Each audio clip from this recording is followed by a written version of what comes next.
to this special edition of FRM 10. I'm your co-host, Rosie Velasquez. And I'm also your co-host, Jalen Collado. Today's broadcast is a special news report focusing on the standard-based report card. FRM 10 news correspondent Eva Carias is in the FRM office with Principal Patterson and FRM clerk Ms. De Leon with the update. Eva? This is Eva Carias with an FRM 10 special report. I am back outside of Principal Patterson's office following up on the new standard-based report card. Last time I was here, Mr. Patterson was a bit busy working on his SBG presentation. Let's go have a look and see what he has to say.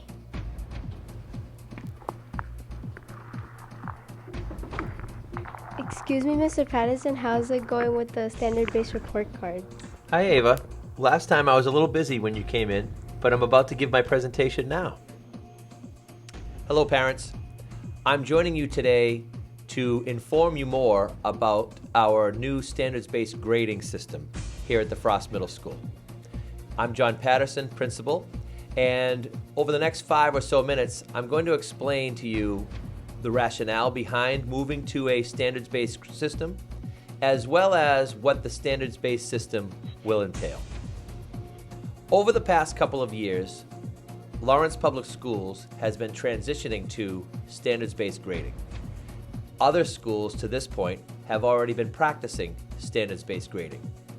This year, the Frost Middle School decided to adopt the standards-based grading system. Up until this point, we had still been using the traditional system of assigning grades such as A, B, C, D, and F. Throughout this presentation, you will be seeing some slides that I will be referencing that will come up on the screen. This presentation will also be translated into Spanish periodically throughout. The rationale for standards-based grading and reporting is derived from our ability to meet students at their levels of readiness. Students learn at different rates and in different ways. And standards-based grading ensures consistency from classroom to classroom and from school to school with respect to grading practices. It provides more accurate representation of a student's progress. And it informs teachers and students, as well as parents, of the specific strengths and areas for growth that are leading to increased success for our students. I'll provide this example that correlates the difference between the traditional system and the standards-based system. Under the traditional system, a student in math class, say for instance, has a 70% average. They're doing fairly well in math, but they get confused sometimes. They're really not sure as to what their strengths are and what their weaknesses are. Under the standards-based system, the student is well aware that they can, for instance, add and subtract multi-digit numbers, but they need to work on their automatic reference of math facts. It also very much allows our teachers to direct their instruction to our students' particular needs. Let's use a basic example of riding a bike. Under the traditional system, you either know how to ride a bike or you don't. Under the standards-based grading system, if we're using the example of riding a bike, you'll have your various degrees of ability of riding a bike. If you're not meeting the standard, you might be riding the bike, but you're using training wheels. If you're partially meeting the standard, you're pedaling well and you're staying upright as long as someone is holding the back of your seat and giving you a little push. If you're meeting the standard, then you're successfully riding a bike by yourself. And if you're exceeding the standard, then you're riding a bike, perhaps doing all kinds of tricks and doing a wheelie down the street. Each of our teachers is required to follow a set of standards that has been established by the Department of Elementary and Secondary Education.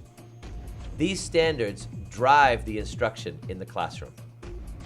Standards are present in all classes, all core classes as well as integrated studies classes. The standards are the skills, essentially, that our students are trying to acquire and master throughout any given term. To get a good sense of what the student is going through during standards-based grading, or the process for attaining the standards, I welcome you to watch a video called Austin's Butterfly. You can Google it. Austin's Butterfly shows the student's progression of not meeting a particular standard in his science class and progressing through the standards of partially meeting to meeting and then finally exceeding the standard. Let me show you an example of what the standards-based report card will look like. The standards-based report card will show all of the core classes and the standards that are required at each grade level for each class. Each standard will be translated in Spanish. The standards will show for the entire year. So your child's report card may have some blanks where those standards weren't covered during term 1, for instance. The report card will also provide a lot of space for teachers' comments. Teachers' comments will be based on whether your child has met the standard, whether they're progressing toward the standard, or whether they've exceeded the standard. They will give you very detailed information about the skill level and ability that your child is demonstrating in their core classes. And it will also show you your child's level of readiness for grade level curriculum. The report card will also include a section for pro-social skills. You may know this as conduct and effort and work habits.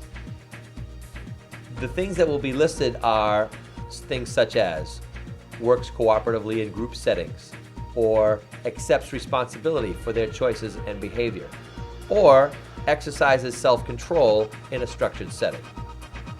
Similar to the traditional report card, there will be an entire section based on these particular work habits. There are approximately 16 social skills listed on the current report card. Social skills will be assessed on a range of 4 through 1. After you receive your child's report card, if you still have questions and concerns, we invite you to come down to our parent conferences being held Thursday, December 12th from 3:15 to 5:30. At that time, you'll be able to conference with some of your child's teachers about the questions that you might have with respect to the report card and your child's grades. Myself and my assistant principal, Mr. Casserly, will be on hand to answer any and all questions that you might have, and our staff will be there as well. Thank you very much for taking the time to watch this presentation. And of course, we look forward to seeing you. I'd like to thank, before we conclude, our staff members from FRM 10 who helped to put this video together, Matt DeBrocchi and Eric Sherry. And I'd also like to thank my school clerk, Carolina De Leon, for providing the Spanish translation. Thank you, Mr. Patterson. That was a great presentation. Back to you, Jalen. Thanks for the report, Eva, and special thanks to Principal Patterson and FRM clerk, Ms. De Leon, for joining us today. Today's report was filled with lots of valuable information regarding the standards-based report card. So why not give it another watch? That's all the time we have for today on this special edition of FRM 10.